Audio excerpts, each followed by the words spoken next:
চট্টগ্রামে শীতের নোনামাখা হাওয়া বইছে উপকূলীয় এলাকায়। ঝলমলে রোদে সারি সারি শুটকি মাছের ডালা, দূর থেকে যেন সাগরের বুকে বিছানো শুটকির চাদর। চট্টগ্রামের আনোয়ারা উপজেলার উপকূলীয় ফকিরহাট, ঘাটকুল ও উঠানমাঝির ঘাট এখন এক জীবন্ত কর্মচাঞ্চল্যের পল্লী।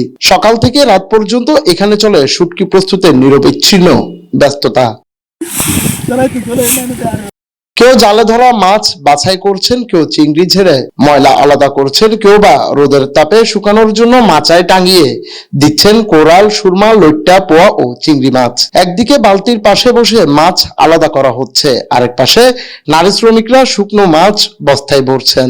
চারপাশে মাছ, রোদ, বাতাস আর মানুষের ঘামে ভেজা এক আলাদা জগৎ। সকাল থেকে কাজ করে হচ্ছে, এগুলা বাজার থেকে কিনে আনি এগুলা এখানে কাগজে রাখি, এগুলা সিটি, তারপরে সিটে দুপুর হলে জাঁটো মারি দিই, জাঁটো মারার পরে কুড়ি আবার এগুলা দামের মতন উড়াই, তারপরে বিকাল হলে বেঁচে দিয়েছে একটু পরিষ্কার করে সকালে দিয়ে দিই।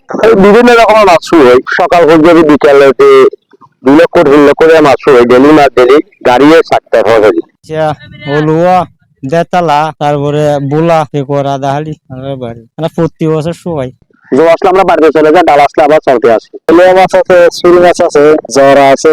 গেল বছর এই উপকূলে প্রায় 350 টন শুটকি উৎপাদন হয়েছিল। এবছর তা 500 টন দাঁড়াতে পারে বলে জানিয়েছেন আনোয়ারা উপজেলার সিনিয়র মৎস্য কর্মকর্তা মোহাম্মদ রাশিদুল হক। এই শুটকিগুলো আমরা প্রতি বছরই আমাদের তত্ত্বাবধান করে থাকি, যাতে তারা কোনো বিষ ব্যবহার না করে, জন্য আমরা তাদেরকে প্রশিক্ষণ দিয়ে থাকি। এই বছর আমরা যারা শুটকি করে সবাইকে আমরা প্রশিক্ষণ দিচ্ছি। এইখান থেকে শুটকি ভারতে যায়, আরো বিভিন্ন দেশে যায়।